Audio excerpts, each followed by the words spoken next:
கிறிஸ்துவின் சபைகளுக்கு தலைவர்களாக விளங்குபவர்களுக்கும் போதகர்களுக்கும் கர்த்தராகிய இயேசுவின் நாமத்தினாலே வாழ்த்துக்கள், வணக்கங்கள். வணங்குகிறேன். எத்தனை சபைகள் இருக்கும் மொத்தம் எனக்கு தெரியல. 1, 2, 3, 4, 5, 100 வரிசையாக எழுதி பாருங்கள். 1, 2, 3, 4, 5, 100. முதலில் உள்ளது நம்பர் 1. ஆனால் இருப்பதிலேயே மிகச் சிறியது அது. கடைசியில் வந்தது 100. ஆனால் அதுதான் மிக பெரியது. முதலானோர் பலர் கடைசியாவர், கடைசியானோர் பலர் முதலாவர். கர்த்தர் சொன்னது. அதற்கு பொருள் புரிந்து கொள்ளுங்கள். இருக்கட்டும், நல்லது. நீங்க எல்லோருமே ஒன்னு சேர்ந்து, அதாவது 1 + 2 + 3 + 4 + 100 வரை எல்லாமே ஒன்னு சேர்ந்து சாத்தானை எதிர்க்கணும். நீங்களோ சிதைந்து பிரிந்து கிடக்கீங்க. சாத்தான்கள் ஒற்றுமையாய் உங்களையே எதிர்க்கின்றன. அந்த 4 மாடுகள் கதை தெரியுமா? 1ஆம் கிளாஸ் கதை. அவை ஒற்றுமையாய் இருந்த போது சிங்கத்தால் ஒன்னும் பண்ண முடியல. அவை தனித்து பிரிந்து போன போது மிக எளிதாக ஒன்னொன்னா அடிச்சு எல்லாத்தையும் காலி பண்ணிட்டோம். அடுத்தது ஆங்கிலேயர் வந்தாங்கல்ல, ஒருத்தன் கூட யாராவது ஒரு அரசன் கூட சேர்ந்துக்கிட்டு ஒருத்தன் கூட சேர்ந்துட்டு ஒருத்தனை வீழ்த்தி கடைசியில எல்லோரையும் வீழ்த்தினாங்க. பிரித்தாளும் சூழ்ச்சி என்பது இதுதான். அவங்க காலத்துல இந்த அளவு கொள்ளை களவு நடக்கல. ஆனா பசி பஞ்சம் இல்ல. இந்த அளவு சத்திரங்கள் இருந்தன. ஏன்னா பிரிவு, இந்த பிரிவுகள் அவசியமா? பிரிவுகள் அவசியம், தவிர்க்க முடியாது. இந்திய தேசம் மாநிலங்கள், மாவட்டங்கள், தாலுகாக்கள், ஊர், தெருக்கள் என்று பல பிரிவுகளாக பிரிக்கப்பட்டுள்ளது. நிர்வாக பகிர்வு, ஆட்சிக்கு எளிமை, வளமை, வசதிகள் பகிர்வு என போன்ற காரணங்களால் இந்த பிரிவுகள் அவசியமான ஒன்றாகிறது. ஆனால் இத்தனை பிரிவுகள் இருந்தாலும் நமது நாட்டை எதிர்த்து ஒரு நாடு வருகிறது என்றால் நாம் ஒன்று திரண்டு ஒன்றாகி எதிரி நாட்டை எதிர்த்து நிற்பது தானே முறை. அப்படித்தானே நிற்கிறோம். அதுதானே முறை.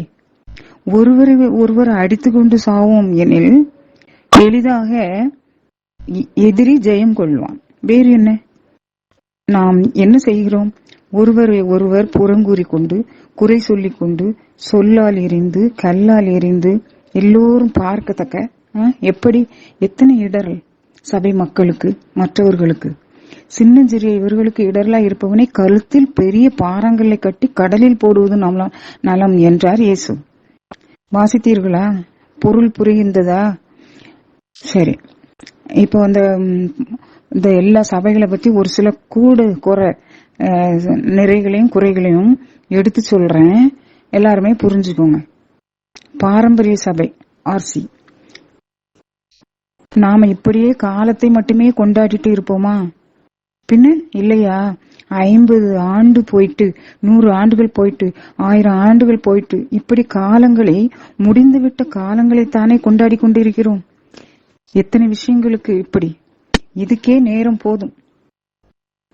அடுத்து 2வது, மண்ணை தோண்டி கல்லறைகளை தோண்டி எந்தெந்த உறுப்புகள் அழியாமல் கையில் கிடைக்கிறது என்று பார்க்கிறோம். உயிரோடு இருப்பவர்கள், உயிரோடு இருந்தும் செத்த பிணமாக உணர்வின்றி போன மனிதர்கள் கூட்டத்தில் எத்தனை இதயங்களை தேவ வார்த்தைகளால் தட்டி உயிர் கொடுத்து அனுப்பியிருக்கிறீர்கள். உடல் உறுப்புகளை தானம் செய்ய வேண்டாம். கர்த்தருக்கு உகந்த தூய்மையாகவாவது வாழ்வதற்கு அல்லது மாற்ற முயற்சிகள் செய்து உள்ளீர்களா? எத்தனை முயற்சிகள்? என்ன ப்ராஜெக்ட் செஞ்சீங்க? என்ன முயற்சிகள் எடுத்தீர்கள்? என்ன பயிற்சிகள் கொடுத்தீர்கள் உங்கள் மக்களுக்கு, சபைக்கு? எத்தனை ஆத்மாக்களை கரையேற்றி உள்ளீர்கள்? இதை செய்யணும், அப்புறம் இததான் செய்யணும், அப்புறம் திருவிழா கொண்டாடணும். அப்புறம் திருவிழா பத்தி ஒரு வார்த்தை. திருவிழா பிளீஸ், ஆடம்பரங்களை குறையுங்கள், பக்தியை பெருக்குங்கள். துட்டு மீதி இருந்தா 4 பேருக்கு உதவுங்கள், நல்லா இருப்பீங்க. ஆடம்பரம் ரொம்ப அதிகம். மக்கள் விரும்புகிறார்கள் என்று மக்கள் மனசு உலக போக்கில் தான் போகும். ஒரு பாதி செலவாவது குறையுங்க, மிச்சம் காணுங்க. ஏழைகளுடன் பகிர்ந்து கொள்ளுங்க. அதுதான் கிறிஸ்துவுக்கு பிடிக்கும். ஏழைகளுக்கு செய்ததை எனக்கே செய்தீர்கள் என்று அவரே சொல்லிவிடவில்லையா? அவரே சொல்லிவிட்டாரே. அப்ப அந்த மீதி பணம், பாதி பணம் மீதி எடுத்தானாங்க ஒரு திருவிழாவுல, அவ்வளத்தையும் உருப்படியா கர்த்தருக்காக பயன்படுத்தினானே, கிறிஸ்துக்காக பயன்படுத்தினானே. யாரெல்லாம் பயன்படுத்துறாங்களோ எங்க போகுதோ தெரியல. சரி, எல்லாம் காசா கரியாகவும் ஒளியாகவும் வெடியாகவும் கரியாகிறத என் கண்ணால பாக்குறேன். எனக்கு வயசு 60. இவ்வளவு நாளா பாத்துக்கிட்டு இருக்கேன். பிரசங்கம், சாடை பிரசங்கம் கேள்விப்பட்டிருக்கீங்களா? அதாவது யாரையாவது பிடிக்காட்டி போதும், பிரசங்கம் முழுதும் அவரே மைய பொருளாக இருப்பார். கர்த்தர் இருக்க மாட்டார், இயேசு கிறிஸ்து இருக்க மாட்டார். பைபிள் படியுங்கள், வாசியுங்கள், வசனங்களை மனப்பாடம் செய்யுங்கள், சங்கீதங்களை வாசிங்கள், இப்படியெல்லாம் சொல்வதே கிடையாது. பைபிள் வசனம் வாசித்து தியானித்தால் கூட அவர்களை குறுக்களே ஏசுகிறார்கள். பெரிய அறிவாளின்னு நினைப்பு. பைபிள் படிக்க அறிவு தேவையில்லை, ஆவியானவர் தேவை. தூய ஆவியானவர் போதும், தூய ஆவியானவர் தேவை. உதாரணமாக 15/8/2024 அன்று, அதாவது அதுக்கு முந்தின இரவு வெஸ்பிரஸ் நடக்கும். அப்போ ஒரு குருவானவர் எங்கள் ஊரில் பிரசங்கம் வைக்கிறார். கேளுங்க, அப்படியே குறிச்சு வச்சிருக்கேன், அப்படியே சொல்றேன். ஏவாள் பழம் சாப்பிட்டால் கடவுளை போல் ஆகணும்னு, கடவுளை அறியணும், கடவுளிடம் பேசணும், இப்படி நினைச்சுக்கிட்டு விவிலியம் படிக்கிறது இதுவும் அது போலத்தான். கடவுளை போல ஆகணுங்கிற ஆசைதான். தன்னைத்தானே அறியணும், கடவுளை அறியணும்னு நினைக்க கூடாது. தன்னைத்தானே அறியணும், அதுதான் முயற்சி பண்ணணும். கடவுளை அறியவே கூடாது, கடவுளை அறிய முயற்சி பண்ண கூடாது. இப்படி ஒருவர் பிரசங்கம் பண்றார், ஒரு குரு. மற்ற மதத்து மக்கள் கடவுளை பத்தி எதுவுமே தெரியாமல் வாழ்கிறார்கள். புற மதம், வேற மதத்து மக்கள். நாமும் அப்படியே இருக்கணுமா? Is it? கடவுள் எத்தனை நல்லவர், எத்தனை சர்வ வல்லவர், எவ்வளவு கிருபை உள்ளவர், அவருடைய எதிர்பார்ப்புகள் என்ன, எந்த அளவு உலகின் மீது அன்பு கூர்ந்தார், இதெல்லாம் தெரிய வேண்டாமோ? உலக ஈடேற்றத்திற்காக தம் ஒரே மகனையே பலியாக தந்தார். இந்த விவரங்கள் எல்லாம் பழைய ஏற்பாட்டின் முதல் பக்கத்திலேயே காண கிடைக்கிறது. பைபிள் படிக்காமல் எப்படி தெரியும்? பழைய ஏற்பாடு முழுவதும் கிறிஸ்துவை முன்னறிவிக்கிறது, புதிய ஏற்பாடு கிறிஸ்துவை அறிவிக்கிறது. இது கூட தெரியாமல் அறியாமல் எப்படி? ஓசையா 5:4, ஓசையா இறைவாக்கினர், ஓசையா ஆகமும் அதுல 5:4 என்ன சொல்லுதுன்னு பாருங்க. ஆண்டவரை பற்றிய அறிவு அவர்களுக்கு இல்லை. ஓசையா 6:3, நாம் ஆண்டவரை பற்றி அறிய முனைந்திடுவோமாக. ஓசையா 6:6, எரிபலிகளை விட கடவுளை அறியும் அறிவையே நான் விரும்புகின்றேன். இந்த வரிகளை கர்த்தர் காட்டி தந்தார், இந்த வசனங்களை இந்த சரியான நேரத்துல அவ்வளவுதான் எனக்கு காட்டி தந்தார். சொல்லு நீ அப்படின்ட்டு. இதெல்லாம் பைபிள் படிச்சாதானே தெரியும். பைபிள் படியுங்கள் மக்களே, தினம் அட்லீஸ்ட் ஒரு அதிகாரம் வரிசையாக படியுங்க, நல்லது நடக்கும். ஆவியானவர் உங்க உள்ளத்துல கிரியை செய்வார். அடுத்து பிற சபை மக்கள், அவங்கள விட்டுரும். ஏன்னா பிற சபை மக்கள் என்ன பண்றாங்கன்னா, அதையும் சொல்லணும்ல, சிஎஸ்ஐ, சால்வேஷன், ஏஜ் சபை, இந்த மாதிரி நிறைய சபைகள் இருக்கு. எல்லாருமே கொஞ்சம் ஓவரா தான் போறாங்க சில விஷயத்துல. ஏன்னா நல்ல பக்தியா இருக்காங்க, அதெல்லாம் சரி, பைபிள் வாசிக்கிறாங்க, ஆவியில நிறைந்து ஜெபிக்கிறாங்க, ஓகே. ஆனா அந்த மாதா புனிதர்கள் இவர்கள் விமர்சனம் செய்வது, அதாவது உங்களுக்கு இல்லைன்னா நீங்க ஃபாலோ பண்ண வேண்டாம், அவ்வளவுதான். நாங்க ஃபாலோ பண்றோம், நாங்க உங்களை ஃபாலோ பண்ணுங்கன்னு சொல்ல மாட்டோம், இவ்வளவுதான். எதுக்கு ஒருத்தர் அடிச்சுக்கிட்டு புடிச்சிட்டு ஆவணுங்கிற மாதிரி நடக்கணும்? உங்க வழியில் நீங்க போங்க. வார்த்தைகள் வசனங்கள் போதும், கர்த்தர் போதும், ஏசப்பா போதும், சுதி ஆராதனை போதும், ஓகே, கோ அஹெட், ஓகே, அப்படியே போயிட்டு இருங்க. எந்த உருவத்தையோ ஓவியத்திலாவது திருச்சிலையிலாவது வணங்காதே என்ற வசனங்களை கூறி சிலுவையில் ஆண்டவர் இயேசு கிறிஸ்துவின் உருவம், அதையும் வணங்கக்கூடாது என்கிறீர்கள். இது ரொம்ப டூ மச். அது அந்த காலம், கர்த்தருக்கு உருவம் இல்லாத காலம். இது இந்த காலம். கர்த்தருக்கு, ஆண்டவராகிய இயேசு கிறிஸ்துவுக்கு உருவம் உண்டு, இன்றும் உண்டு. சிலுவையில் கர்த்தரை தவிர வேறு யாரு நிற்க முடியும்? சிலுவையை காட்டினாலே சாத்தான அலறி அடிச்சு ஓடுறானே, அந்த சிலுவையின் பக்கம் அவன் வருவானோ, வர முடியுமோ? இயேசுதான் இருப்பார். கிறிஸ்துதான் வர முடியும் சிலுவையில். வேறு யாரால் முடியும்? அங்கே வர இப்போ சாத்தான் சபை சாத்தானிய சபை என்று ஒரு சபை உலகத்துல தொடங்கி இருக்காங்க. அதற்கு தலைவராக சாத்தான் இருப்பதாக பெருமையாக சொல்கிறார்கள். சிம்பிள் என்ன தெரியுமா? கோழியோ நிலவோ நட்சத்திரமோ அல்ல, சிலுவை. கிறிஸ்துவின் பரிசுத்த சிலுவை அவர்களுக்கு வேணுமா? அவர்கள் கூடும் இடங்களில், ஸ்டேஜில், சபைகளில், புத்தகங்களில், சட்டைகளில் இதுதான் வேண்டும் அவர்களுக்கு. உலகில் வேறு ஒண்ணுமே இல்லை என்பது போல் கிறிஸ்துவின் புனித சிலுவையை தலைகீழாக வைத்திருக்கிறார்கள். அவமானப்படுத்தணுமா அவரை? அதுக்காக கிறிஸ்துவனுடைய அந்த சிலுவை தான் அவங்களுக்கு சிம்பிளா வேணுமா? அதையும் அவங்க எல்லா இடத்துலயும் தலைகீழ நட்டிடுவாங்களாம். அப்படி அவமானப்படுத்துறாங்க. கர்த்தருடைய சிலுவையை இப்படி அவமானப்படுத்துகிறார்களே, மனசு கொதித்தது. வேறு ஒண்ணும் கிடைக்கலையா அப்படின்னு ஏசப்பட்ட கூட நான் சொல்லி ரொம்ப எனக்கு கொஞ்சம் அழுகையா வந்தது. ஏசப்பா சொன்னார் ஒரு நாள் என்கிட்ட, வருத்தப்படாத, அந்த கூறு கட்டுறதுகளுக்கு தெரியல, இது ஏசப்பா திருச்சிலுவையே கிடையாது, இது ஏசப்பாவுடைய திருச்சிலுவையே அல்ல என்று. நான் உடனே எப்படியே அப்படின்னு, இது பேதுருவின் சிலுவை, அவர்தான் தலைகீழாய் சிலுவையில் அறையப்பட்டார், இது கர்த்தரின் சிலுவை கிடையாது. ஏசப்பா சிலுவையே அப்படியெல்லாம் கண்டவர்களும் தொட முடியாதுமா. ஓ God, how great you are. கேட்கவே ரொம்ப சந்தோஷமா இருக்கு ஏசப்பா அப்படின்னு சொன்னேன். ஓகே, புரிஞ்சுக்கிட்டீங்கன்னு நினைக்கிறேன். அடுத்தது எழுதி வைத்த ஜெபங்கள். ஆர்சி மக்கள் ஆவியில் நிறைந்து ஜெபிக்க தெரியவில்லை. ஓகே, தப்பு இல்ல, சரி பரவாயில்ல. ஆனா ஆவியில் நிறைந்து எழுதி வைக்கப்பட்ட ஜெபங்கள் எவ்வளவு இருக்கு, அதை சொல்லலாமே. என் தேவனே, நான் உண்மை விசுவசிக்கிறேன், ஆராதிக்கிறேன், இப்படி செய்யாதவங்களுக்காகலாம் நான் மன்னிப்பு கேட்கிறேன். என்ன அருமையான ஜெபம் தெரியுமா அது? பாத்திமாவில் சம்மனசு சொல்லி கொடுத்தது, அது சொல்றீங்களா? மரியாயின் மாஸ்டர் இதயத்துக்கு தன்னையே ஒப்புடுக்க ஜெபம், அதெல்லாம் சொல்றீங்களா? நான் சொல்றேன். பாடுகளின் தியானம், பாடுகளின் கடிகாரம், இந்த மாதிரி பாடுகளை தியானிக்கிற ஜெபங்கள் எத்தனையோ இருக்கு, எவ்வளவோ இருக்கு. அதே மாதிரி இந்த சிலுவை பாதை, ஏதாவது எப்பமாவது சொல்றீங்களா, தியானிக்கிறீங்களா? Any one, no one. Any doubt, no doubt. இப்படி இருந்தா எப்படி? அடுத்தது பைபிள் எப்படி 2-3 பைபிள் இருக்க முடியும்? சபை பலவாக இருக்கலாம். ஓகே, பைபிளை பிரித்தது யார்? பைபிளை கிழித்தது யார்? வார்த்தை மாறும், வார்த்தைகள் மாறும், தேவ வார்த்தை மாறுமோ? கடுகு அளவு, மில்லி மைக்ரான் அளவு கூட மாறாது. 100% நிறைவேறியே தீரும். நாம் மறக்கவில்லை இன்னும், அவர் மறந்துவிட மாட்டார். எத்தனை ஆண்டுகள், எத்தனை காலங்கள், தூரங்கள் ஆனாலும் சரி, அதை எப்படி மனிதன் மாற்றலாம்? பைபிள் வார்த்தைகள், எழுத்துக்கள். பைபிள் மாற்றப்பட்டு, சிதைக்கப்பட்டு, பிரிக்கப்பட்டு யார் காரணம்?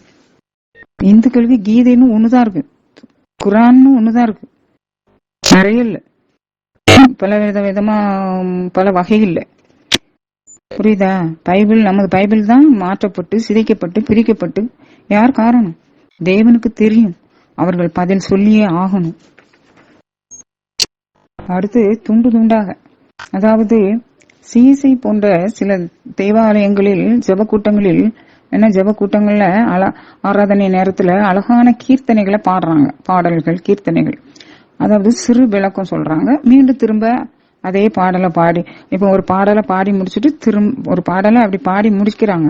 திரும்ப ஒவ்வொரு ஸ்டான்ஸாவாக போதகர் விளக்கி மீண்டும் 2-3 லைன் விளக்கம் சொல்றாரு, லைஃப் சிச்சுவேஷனோட விளக்கி திரும்ப அந்த லைனை பாடுறாங்க.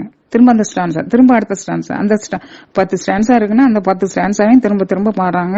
அப்புறம் கொஞ்சம் விளக்கத்துக்கு பிறகு திரும்ப அதே 10 ஸ்டான்ஸாவையும் திரும்ப பாடுறாங்க. மீண்டும் அதே ஸ்டான்ஸா. இப்படி ஒரு பாடல் 1/2 மணி நேரம் 1 மணி நேரம் பாடப்படுகிறது. 1/2 மணி நேரம், குறைஞ்சது 1/2 மணி நேரமாவது இருக்கு பாடப்படுறாங்க. நடத்துபவர்களுக்கும் சலிப்பதில்லை, கைதட்டி பாடி கேட்டுக்கொண்டிருப்பவர்களுக்கும் சலிப்பதே இல்லை.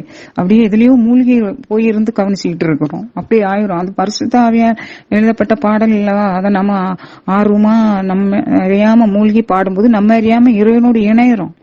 அந்த அனுபவங்கள்லாம் வேணும் மக்களே, எல்லாருக்கும்.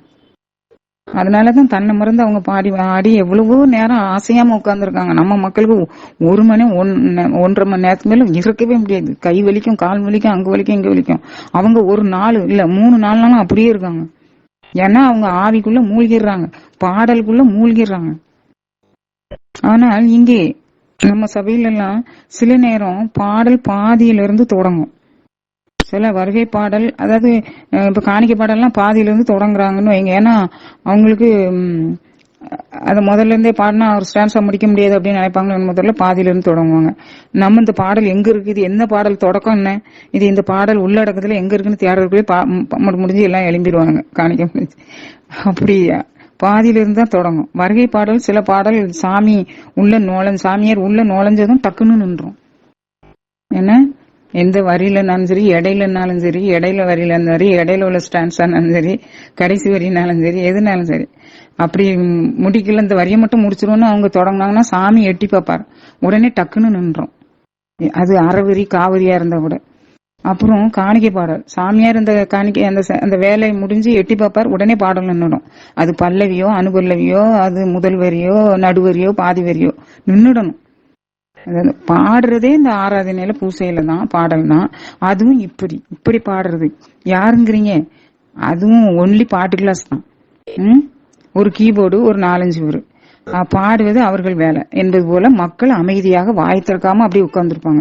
இந்த பல்லவ மந்திரம் மட்டும் தான் நல்லா தெரியும், அதை மட்டும் நல்லா எல்லாம் சேர்ந்து சொல்றாங்க. அப்ப இவ்வளவு நல்லா இருக்கு, மத்த எதையும் நான் சொல்றதே கிடையாது. வாய் அப்படி எந்த பாடல் பாடினாலும் அப்படி கம்முன்னு மூடிப்பாங்க. எந்த சமம், எந்த பதில், அதெல்லாம் அவங்க மட்டும் தான் மைக்கில் அவங்க மட்டும் தான் சொல்லணும். ஏன் அவங்க நமக்கு ஹெல்ப்புக்கு தான் ஏன் இருக்காங்க. அவங்க மைக்கில் சொல்லும்போது அவங்களோட சேர்ந்து ஒற்றுமையா நம்ம சொல்லணும். மக்களுக்கு அந்த அந்த ஒழுங்கா அப்படி மக்களை அப்படி ஒருங்கிணைக்கிறதுக்காக தான், ஏன்னா மக்களுக்காக தான் அந்த பாட்டு கிளாஸ். அவங்களோட சேர்ந்து நம்ம ஒருங்கிணைந்து பாடணுங்கிறதுக்காக தான் மைக் அவங்க கையில கொடுத்து அவங்கள சத்தமா பாட வச்சிருக்கோம். அவங்களோட சேர்ந்து நாம பாடணும். இந்த விவரம் கூட தெரியல, அதை சொல்லிக் கொடுக்க ஆள் இல்லை. அப்புறம் ஃபாதர் பாட்டு கிளாஸ் போதும், அதான் அங்கேயே 1-2 பாடினா கூட போதும். ஏதோ பூசைக்கு 1-2 வந்து பாடிட்டு போனா போதும், பூசை வேலை முடிஞ்சா போதும், அப்படிதான் முக்கியமான வேலை இருக்கு அப்படிங்கிற மாதிரி இருப்பாரு. அடுத்தது கோயில் கட்டுறது. கட்டுறாங்க இன்னும் 1, 2, 3, 4 ஒரு ஊருக்கு. இன்னும் மாலை நேரம் ஜெபத்துக்கு அல்லது மாலையில பூசைக்கு எத்தனை பேர்? 10%. மீதி வீட்டில் டிவி தான் பாத்துக்கிட்டு இருக்கு. இன்னும் கட்டுறாங்க. கட்டின கோயிலுக்கு ஆள் வருதான்னு பார்க்க வழி இல்லை. ஆலய செங்கல்களின் எண்ணிக்கையை கூட்டுவது எளிது. மக்களின் எண்ணிக்கையை கூட்டுவது கஷ்டம். இடுக்கான வாயில் வழியே நுழையுங்கள் அப்படின்னு சொன்னார் கர்த்தர். அடுத்து பாருங்க, ஜெபம். கர்த்தர் கற்பித்த ஜெபம் அப்படின்னு நம்ம ஒரு ஜெபம் சொல்றோம் இல்லையா? அதுல எல்லாத்தையும் மாத்துற மாதிரி இதையும் மாத்திருக்கிய. கர்த்தர் சோதனையில் விழவிடாதே என்றுதானே இருந்தது, இப்ப அதை மாத்திருக்கே. எப்படி தெரியுமா? அதாவது அன்று ஃபாதர்ஸ் அதுக்கு விளக்கமும் சொல்லி தந்தாங்க. சோதனைகள் வரும், ஆனால் அதிலே நாம விழுந்து விடாதபடி தேவனே காப்பாற்றும் அப்படின்னு. நம்ம காப்பாற்றும் என்ன, அதான் அர்த்தம் இந்த வரிக்கு. அப்படிதான் சொல்லி தந்தாங்க. அது சரிதான், ஓகே, உள்ளத்துக்குள்ள இருக்கு இன்னும். ஆனா இன்று மாறியது. எப்படி தெரியுமா? எங்களை சோதனைக்கு உட்படுத்தாதே. அதப்படி சோதனையே வரக்கூடாதோ? பலி இல்லாத கிறிஸ்தவமா, பலியே இல்லாத கிறிஸ்தவமா? அப்போ தன்னையே மறுத்து தன் சிலுவையை சுமந்து கொண்டு என்னை பின்செல் என்றாரே, அதற்கு அர்த்தம் என்ன, பொருள் என்ன? சோதனையே வரக்கூடாதுன்னா என்ன அர்த்தம்? வரும் எல்லாவித சிலுவைகளும், நோய், பேய், பலி, வேதனை, அவமானம், கஷ்டம், தோல்வி, எக்ஸெட்ரா, நெருக்கடிகள், அவமானங்கள் எல்லாமே சிலுவை தான், எல்லாமே சோதனை தான். முட்களுக்கிடையே என் ரோஜாக்களை பறிப்பேன் என்றால் குழந்தை தரசா. எதுக்கு? அன்பர் இயேசுவுக்கு சூடி மகிழ. சிறிய வழி அப்படிங்கிற நூல்ல, அதாவது ஒரு ஆன்மாவின் வரலாறு அப்படின்னு அழைக்கப்படுது, அந்த நூல்ல இந்த மாதிரி குறிப்பிட்டிருக்காங்க அவங்க. அடுத்தது வீடியோ, யூடியூப், அந்த எல்லா சபை அந்த அதாவது ஒரு யூடியூப் சேனல் ஒன்று நடத்தி இந்த பைபிள் வேதாகமத்தை அந்த தொடக்கத்துல இருந்து கடைசி வரை போயிட்டே இருக்கும். இப்ப யோபு ஆகமத்துக்கு வந்திருக்கும். ஆதி ஆகமத்துல தொடங்கி எல்லா சபைகளும், எல்லா சபை குருக்களும், போதகர்களும் எல்லாரும் கற்று தந்தது தான். எல்லாத்துட்டையும் நான் கற்றது தான். கர்த்தர் கற்றுத்தந்தது, தூயாவியனர் கற்றுத்தந்தது, எல்லா சபைகளும் எல்லா சபை தலைவர்களும் எல்லா போதர்களும் கற்றுத்தந்ததுதான். அதை அடிப்படையா வச்சுதான் நான் அதை கர்த்தர் எனக்கு ஒரு நாள் சொன்னார், எவ்வளவு நாளைக்கு தான் நீ இன்புட்டே போட்டுக்கிட்டு இருப்ப உன்னோட கம்ப்யூட்டர்ல, கொஞ்சம் அவுட்புட் வேண்டாமா, அப்படி இல்லைன்னா இன்புட் போட்டு என்ன புண்ணியம் அப்படின்னு கேட்டார். அது உண்மைதான்.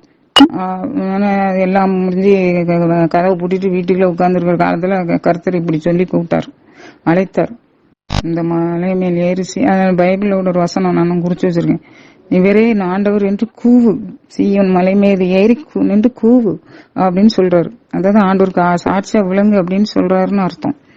அப்படி கர்த்தர் பைபிள அப்படி அதை பத்தி விளக்கத்துக்கு போகலன்னா, நான் யூடியூபில் வேதாகம பயணம் என்ற ஒன்றை நடத்துறேன். அது ஆதியாகமம் தொடங்கி வரிசையாக தியானித்து வருகிறோம். இப்போது யோபு ஆகமம் முடித்துள்ளோம்.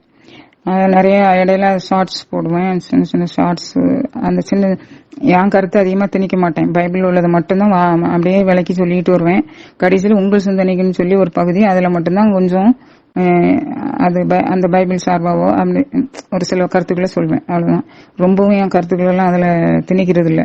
பைபிள் வாசிக்க முடியாதவங்க, கண் தெரியாதவங்க, கிட்ட பார்வை தூர பார்வை, புத்த வாசிக்க தெரியாதவங்க, வாசிக்க தெரியாதவர்கள், இவர்களுக்கு இது ஒரு வரப்பிரசாதம். ஏனென்றால் வரிசையாக எல்லாவற்றையும் பாட்டி கதை சொல்லிட்டு வருவது போல நான் சொல்லிட்டு வருவேன், பைபிளை முன்னாடி வச்சுட்டு தான் சொல்லுவேன். அப்புறம் நான் கர்த்தர் ஸ்தோத்திரம் அல்லேலூயா என்ற வார்த்தைகளை அடிக்கடி உச்சரிப்பதனால ஆர்சி மக்கள் இவள் சிஎஸ்ஐ அப்படின்னு இந்த யூடியூப்பை பாக்குறது இல்ல, பைபிள் படிக்கதான் பழக்கம் இல்ல. இதையாவது பார்ப்பார்கள் என்றால் இப்படி போச்சு. அடுத்தது இந்த அடுத்தது சரி சிஎஸ்ஐ மக்கள் பார்ப்பாங்க என்றால் அவங்களுக்கு எக்கச்சக்கமான போதகர்கள் இருக்காங்க. நான் என் மக்களுக்காக தான் நான் இதை தொடங்கினேன். ஆனா சிஎஸ்ஐ மக்கள் என்ன நினைக்கிறாங்க, அட்லீஸ்ட் அவங்களாவது பார்ப்பாங்கன்னா, இது ஆர்சி பைபிள் யூஸ் பண்ணி தான் நான் தியானம் பண்றேன், வேதாகம பயணம் போயிட்டு இருக்கு. ஏன்னா நம்ம பைபிள் தான் நம்ம கையில வச்சு ஆர்சி மக்களுக்காக தான் ஸ்பெஷலா தொடங்கினேன். அதனால ஆர்சி பைபிள் தான் யூஸ் பண்றேன் ஆர்சி மக்களுக்காக. இதனால இவங்க என்ன நினைக்காங்கன்னா, இவ சிஎஸ்ஐ மக்கள் இவள் ஆர்சி நாம பார்க்க வேண்டாம், அத்தோடு இரக்கத்தின் அரசர் படம் வேறு போட்டிருப்பேன் வேதாகம பயணத்துல அந்த வெளியே அவுட் கவர்ல. அப்ப சோ அவங்களும் பாக்குறது இல்ல. என்னிடம் 2 பைபிளும் உண்டு, குரானும் உண்டு. அவங்க சபை போதகர் பேசினா அவங்க சிஎஸ்ஆர்கள் 8K வியூஸ் 20K வியூஸ் அப்படின்னு போகும். இங்கே வெறும் 8-10 வியூஸ். ஏசப்பா ஆட்ட சொன்னேன், ஏசப்பா நிறுத்திடலாமா இந்த மாதிரி இருக்கே அப்படின்னு. கர்த்தர் சொன்னார் ஒரு நாள், நான் உன் கையில் கொடுத்திருப்பது எரிந்து கொண்டிருக்கும் விளக்கு, தூக்கிட்டு படிகள் மீது ஏறி வா, என்னிடம் வா. அந்த விளக்கின் ஒளியில் எவன் எவன் வரணுமோ வரட்டும், அவர்கள் எண்ணிக்கை பற்றி யூ டோன்ட் வரி என்றார். நீ பத்திரமாக உன் விளக்கோடு வந்து சேர். படிகள் பல, இருளும் கூட. இதுதான் கர்த்தர் எனக்கு சொன்னது. 10 பேர் இருந்தால் அந்த நகரை நான் அழிக்க மாட்டேன் என்று சொன்ன தயை நிறைந்த கர்த்தருக்காக, என்ன அந்த அளவு தயை நிறைந்த கர்த்தருக்காக நீ 10 பேர் பார்த்தாலும் நீ தொடர மாட்டாயா என்று கேட்டார். பாதையில் முன்னேறும் 10 பேருக்காக. பொதுவாக அதனால நான் தொடர்ந்து நாங்க நடத்திட்டே இருக்கோம் கர்த்தர் இப்படி சொன்னதுனால. பொதுவாக இன்றைய காலம் கடைசி காலம். என் கவலை என்னன்னா, எல்லோருமே பேச விரும்புகிறார்கள், ஆனா கேட்க விரும்புவதே இல்லை. நிறைய பேர் கேட்கிற மாதிரி ஃபாலோ பண்ணிடுவாங்க. அதனால எண்ணிக்கையே தான் கூடுமே வெளியே. அக்கறையோட கர்த்தரை தேடி படிக்கிறவங்க எத்தனை பேர், கேட்கறவங்க எத்தனை பேரும் தெரியாது. அடுத்து சிஎஸ்ஐயில் அல்லது அந்த மற்ற சபைகள்ல என்ன சில போதகர்கள் மாதாவை நிறைய விமர்சனம் செய்கிறார்கள். அது மருந்து தக்கது. புகழ்பெற்ற போதகர்கள் உங்கள் ஊருக்கு வருகிறார் என்று வையுங்கள், கன்வென்ஷன், அவரை உபசரிக்கிறீர்கள். கூட வந்த ஒரு சில கூட்டத்துல ஒரு சிலரில் அவர் ஒருவரை காட்டி இவள் என் மனைவி என்றோ அல்லது இவள் என் அம்மா என்றோ கூறினால் நீங்கள் என்ன செய்வீர்கள்? அம்மானா சும்மா அப்படின்னு ஓடி போய் விடுவீர்களா? ஓடி போய் விடுங்கள் என்பீர்களா? இல்லை அவரை போலவே அவருக்காக இவரையும் உபசரிப்பீர்கள் தானே, கொண்டாடுவீர்கள் தானே. அவருக்கு கொடுக்கிற எல்லா உபசாரங்களையும் இவங்களுக்கும் கொடுப்பீங்க தானே. என்ன, அவள் எங்கள் தாய், அதாவது நேரத்தை விட மனித நேயம் முக்கியது என்று உணர்ந்திருந்தாள் தாய். ஒரு தாயாக இந்நேரம் இன்னும் வரவில்லையே அம்மா என்று குமாரன் சொன்னபோது, ஏசப்பா சொன்னார்ல, அப்படி சொன்னப்போ அம்மா மாதா கட்டளையிடுறாங்க. யாருக்கு? கர்த்தருக்கு இல்ல, பணியாள்கள்ட்ட. அவர் சொல்கிறபடி செய்யுங்கள். ஆமா, அவர் சொல்கிறபடி செய்யுங்கள் என்று சொல்லும் தன்மையுடையவள் நம் தாய். அவள் சொல்கிறபடி செய்யுங்கள் அப்படின்னாங்க. உடனே ஏசப்பா அவ்வளவுதான், தண்ணி ரசம் ஆயிட்டு. அங்க கவலை சரி, உங்க எல்லாருக்கும் தெரியும். ஆக அன்று அந்த புதுமை நடந்தது. உடனே 6 கற்சாடிகள் தண்ணீரும் திராட்சை ரசமா மாற்றி அந்த குடும்பத்தினுடைய அந்த ஃபங்க்ஷன் நல்லா நிறைவா நடந்தது. அதுக்கு கர்த்தர் காரணமாக அந்த புதுமையை கர்த்தர் செஞ்சார். அன்றே அந்த தாயை பின்தொடர்ந்து கர்த்தரிடத்தில் ஒரு கூட்டம் ஜனங்கள், ஒரு கூட்டம் மக்கள் கர்த்தரிடத்தில் வரும் என்று அன்றே நிர்ணயிக்கப்பட்டது. இது தொடக்கத்திலே நிர்ணயிக்கப்பட்டதுதான். ஆனா அந்த அவர் சொல்கிறபடி செய்யுங்கள் என்றாலே அந்த புதுமை நிகழ்ச்சி நடந்ததே அன்றே. ஒரு கூட்டம் மக்கள் அந்த தாயை பின்தொடர்ந்து கர்த்தரிடத்தில் வருவார்கள் என்று அன்றையே நிர்ணயிக்கப்பட்டது. சரியா? பாருங்க, நேரம் இன்னும் வரவில்லையே. இப்போ இந்த சிஎஸ்ஐ ஏஜி சபை மக்கள் இப்படி மத்தவங்க எல்லாம் என்ன சொல்றாங்க, பிரசங்கத்துல சொல்றாங்க பாருங்க. ஒரு நாள் ஒருத்தரலாம் நேரம் இன்னும், பெரிய பிரசங்கி இது கடையில, நேரம் இன்னும் வரவில்லையே அம்மா அப்படின்னு சொன்னாராம். ஆனா அடுத்த நிமிடம் நேரம் வந்துருச்சான், அதனால அற்புதம் செஞ்சார் அப்படின்னு அநியாயமாக பிரசங்கம் பண்ணிக்கிறார்கள். பொய் சொல்றாங்க. அந்த அன்னையின் பரிந்துரைக்கே மதிப்பே இல்லாம போச்சு. அடுத்த நிமிஷம் நேரம் வந்துருச்சான் அப்படின்னு பிரசங்கம் பண்றாரு ஒருத்தரையா. நான் கேக்குறேன் என் காதால, ஏஜி சபை பிற சபைகள் எல்லாமே. நான் சொல்றேன், அடுத்த நிமிடம் வரும் நேரம் இவருக்கு தெரிஞ்சிருக்கு, இயேசுவுக்கு தெரியாதோ? சொல்லுங்கய்யா. அடுத்த நிமிடம் வரும் நேரம் இவருக்கு தெரிஞ்சிருக்கு, இயேசுவுக்கு தெரியாதோ? அப்படிலாம் புழுக கூடாது. நமக்கு ஒரு சாப்டர் பிடிக்கலன்னா அதை விட்டுருங்க. ஒருத்தருக்கு ஒருத்தர் ஒற்றுமையா இருக்கிறத பத்தி மட்டுமே கவலைப்படணும். என்ன, அதனால யாரும் தேவையில்லாம அவளை விமர்சிக்க வேண்டாம். அவரை போல அவருக்கு, அதாவது கொண்டாடுவீங்கல்ல, அதே மாதிரிதான் ஒரு போதவருடைய அம்மா அப்படின்னா நீங்க எப்படி கொண்டாடுவீங்க, அதே மாதிரிதான் அவள் எங்கள் தாய், அவள் தேவனுடைய தாய். அதனால் கொண்டாடுவோம். இதோ உன் தாய் என்று கர்த்தரால் தரப்பட்ட கொடை எங்கள் தாய். கர்த்தர் என்னென்னலாம் கொடையை நமக்கு அளிச்சாரு, தன்னையே, உயிரை, ரத்தத்தை, அதோட தன்னுடைய, அதுவும் பத்தாதுன்னு தன்னுடைய வார்த்தைகளை, தன்னுடைய ஆவியை எல்லாம் தந்தாரு. காணாததுக்கு ஒரு தாய் என்பு வேணும் உங்களுக்குன்னு, தாயையும் இதோ உன் தாய் அப்படின்னு தந்துட்டு போயிட்டாரு. சும்மா சொல்லல, அங்க எங்கேயும் யார்ட்டையும் சொல்லிட்டு போகல, பாப்ளிக்கா சிலுவையிலே சொல்லிட்டு போனாரு. ஆதியிலே உலக தொடக்கத்திலேயே தேவனால் நினைவு கூறப்பட்டவள் என் தாய். எனவே ஆடுவோம், பாடுவோம், கொண்டாடுவோம் தாய் அவளை. அதனால் அன்னையை தேவையில்லாம விமர்சிக்காதீர்கள் தயவு செய்து. ஒரு சில குட்டி போதர்கள் தான் அப்படி ரொம்ப இப்படிலாம் ரொம்ப பேசுறாங்க. பெரிய போதகர்கள் பெரும்பாலும் அந்த ஒரு இடத்தை தவிர பெரிய போதகர்கள்லாம் பெரும்பாலும் இன்னும் அப்படி ரொம்பவும் மாதாவை விமர்சன மாதிரி இல்லை. அதனாலதான் இப்படி விமர்சிக்கிறதுனாலதான் ஒரு சபைக்கும் பகை வளர்கிறது. சபைகளுக்குள் மக்கள் மனதிலும் பகை வளர்கிறது.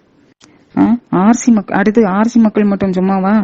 ஆர்சி மக்களே, மாதாவுக்கு ஆதரவாக பேசுவதாக எண்ணி அவன் எதை சொன்னான், மாதாவை பத்தி இவன் இப்படி சொன்னான், கீழ்த்தரமாக பேசினான் என்று நீங்கள் பேசியே மக்களை உசுப்பேத்தியே மாதாவை சதா நடுத்தரு சண்டைக்கு இழுக்காதீங்க. தேவன் பரிசுத்தர். அவர் பரிசுத்தமான இடத்தில் தான் வாசம் செய்வார். யாராயினும் சரி, தேவன் ஒன்றை நாள்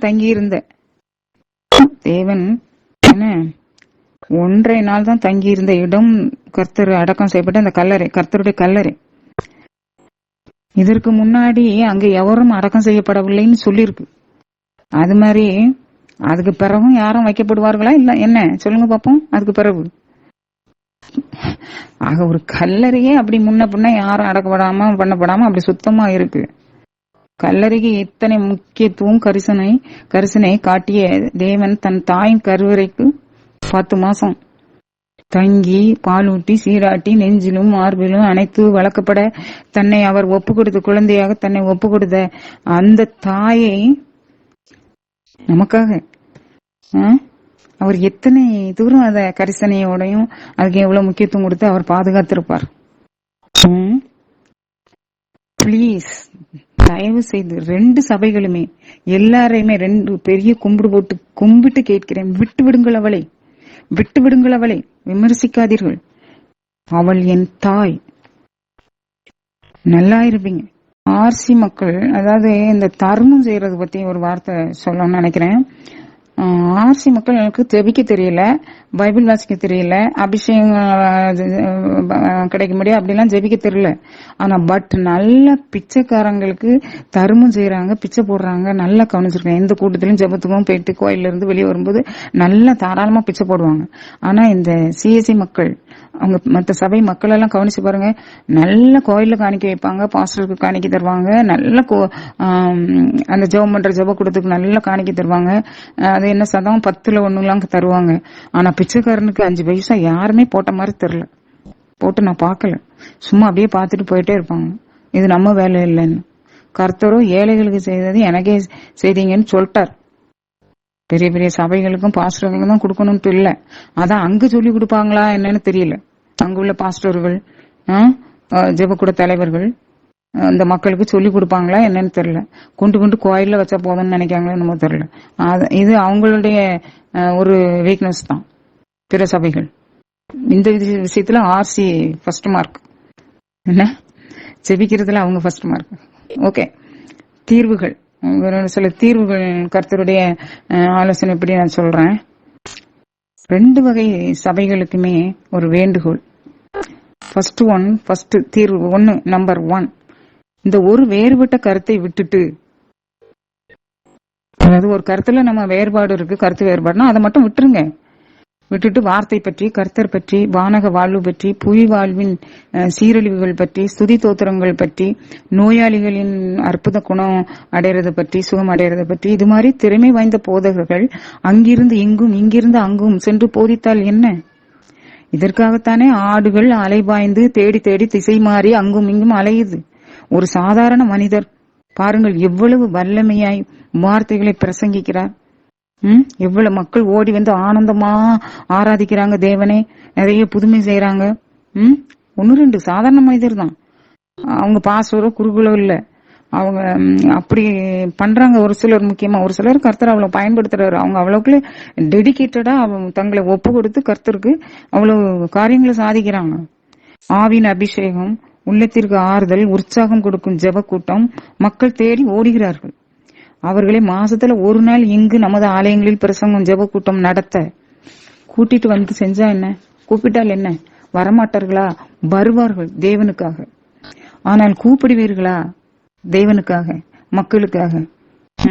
சாத்தான் விடமாட்டான், சாத்தான் மனசு விடாது. அதுதான் பிரச்சனையே. இங்கே ஆன்மீக தேவைகள் இங்கே நிறைவேற்றப்பட்டால் அவர்கள் ஏன் அங்கும் இங்கும் ஓடுகிறார்கள் மக்கள்? அதாவது அன்னைக்கு நம்ம நாட்டிலேயே அன்னைக்கு டிவி அப்பதான் 1-2 வீட்டுல இருந்துச்சு. குழந்தைகள் எல்லாம் அந்த வீட்டுல போய் தான் அடைஞ்சு கிடப்பாங்க. பாருங்க, எங்க வீட்டு முன்னாடியே 10-25 குழந்தைங்க வந்து கிடக்கும். அதே மாதிரி டிவி இருக்க வீட்டுல எல்லாம். இப்ப பாருங்க, அவங்கவுங்க வீட்டுல டிவியை வாங்கி வச்சுட்டாங்க. எந்த பிள்ளைங்க வர்றதில்ல டிவி பார்க்க. அவ்வளவுதான். சேட் சார். தமிழ்நாட்டிலே சிறந்த போதகர்கள் சிலர் தான் இருக்காங்க, விரல் விட்டு எண்ணிடலாம். கூப்பிடுங்க அவங்கள. நம்ம ஆலயமும் கூட்டம் நிரம்பி வழியும், அது தொடரும். அங்கங்க ஓட மாட்டாங்க. முட்டுக்கட்டையாக நிற்பது யார்? ஆலயங்கள் ஆளின்றி இன்று. ஏன் பிரச்சனை? ஒரு விஷயத்தில் என்றால் அதை டச் பண்ணாம பேசுங்க. அங்கும் இங்கும், அவர்களும் நீங்களும். அவ்வளவுதான். அடுத்த பாயிண்ட், ஒரே பைபிள் வேண்டும் உலகம் முழுவதும். எனது உனது நோ, கர்த்தருடைய பைபிள். செய்த பாவங்களுக்கு அதுவே பரிகாரம். இனி காலம் செல்லாது. இதுவே இறுதி அழைப்பு. ஒரே பைபிள் வேண்டும். நாம் அனைவரும் அவருக்கு கணக்கு கொடுக்கணும். அடுத்தது 3வது பாயிண்ட், நல்லதோ கெட்டதோ ஒற்றுமையாக இருங்கள், ஒருவரை ஒருவர் ஏற்றுக்கொள்ளுங்கள், கிறிஸ்து ஒருவருக்காக. அப்போது அவர் உங்களை ஏற்றுக்கொள்வார். பிரிவு அவசியம், பிரிவினைகள் கூடாது. அடுத்தது 4, திருச்சபைகளின் தலைவர்கள் கலந்து பேசி நல்ல முடிவெடுக்க தயாராகுங்கள். கண்டிப்பாக முதலில் சபைகளின் தலைவர்கள் மட்டும் பேசி முடிவெடுங்கள். வேறு யாரையும் கூப்பிடாதீர்கள். தலைவர்கள் போதகர்கள் மட்டும் பேசி முடிவெடுங்க. வேறு யாரையும் கூப்பிடாதீங்க. கூட்டினால் அகிதோபேலின் அழகான ஆலோசனையை ஊசாவின் உருப்படாத யோசனை அவமாக்கி போட்டதே அதுபோலதான் நடக்கும். எச்சரிக்கை. வணக்கம். பெரிய தவறு அப்படின்னு பார்த்தா பைபிள் படி அப்படின்னு சொல்லாம இருக்கிறது தான். நானும் சங்கீதம் 119:70 நானும் வேதத்தில் மனம் மகிழ்ச்சியா இருக்கிறேன். வேதம் தெரியாமல் எப்படி மன மகிழ்ச்சி? ஏது வேதம் தெரியாமல் எப்படி மன மகிழ்ச்சியா இருப்பது என்றுதான் நாம் யோசித்து கொண்டிருக்கிறோம். 2000 வருடங்களாக வேதம் தெரியாமலே எப்படி மன மகிழ்ச்சியா இருப்பது என்றுதான் நான் யோசித்து கொண்டிருக்கிறோம் 2000 வருடங்களாக. இதுதான் பெரிய தவறு. என்ன? உம்முடைய வாக்கு என்னை உயிர்ப்பித்தது. சங்கீதம் உம்முடைய வாக்கு, அதாவது வசனங்கள். சங்கீதம் 119:50 உமது வேதத்தை கை கொள்கிறேன். 119:55 வாசித்தாதான் கை கொள்ள முடியும். நான் உமது வசனங்களை கை கொள்ளுவேன். 119:57 அநேகமாயிரம் பொன் வெள்ளியை பார்க்கிலும் நீர் விளம்பின வேதமே எனக்கு நலம். 119:72 சங்கீதம். இது எல்லாமே சங்கீதம். சரியா? சரி, அவ்வளவுதான். தலைவர்கள், பெரியவர்கள், நீங்கள் எல்லோரும் நீ யாருன்னு கேட்காதீங்க. நாமான் பணியாட்களின் ஆலோசனையை கேட்டான், நலமடைந்தான். இல்லாது போனால் அந்த பெரிய தீர்க்கதரிசியின் தீர்க்க தரிசனம் என்ன இருக்கும்? அடுத்த அகைசேரு ராஜா பணியாட்களுடைய சொற்கள் கேட்டு அதன்படி நடந்தான். எஸ்தர் ராஜாத்தியை தேர்ந்தெடுத்தான். பைபிள் சொல்லுது. நானும் ஒரு பணியாள் தான் கிறிஸ்துவுக்கு. என் சபை எல்லா சபையும் என் சபைதான். எல்லா சபையும் என் சபை. கிறிஸ்டியன் எல்லா சபையும் என் சபைதான். எல்லா சபைகளையும் நான் நேசிக்கிறேன். எல்லா சபைகளும் எனக்கு ரொம்ப பிடிக்கும். எல்லா சபையும் நான் நேசிக்கிறேன். அப்படின்னா கர்த்தர் எப்படி நேசிப்பார் எல்லா சபைகளையும்? யோசிங்க. கர்த்தருக்கு தோசம். நன்றி.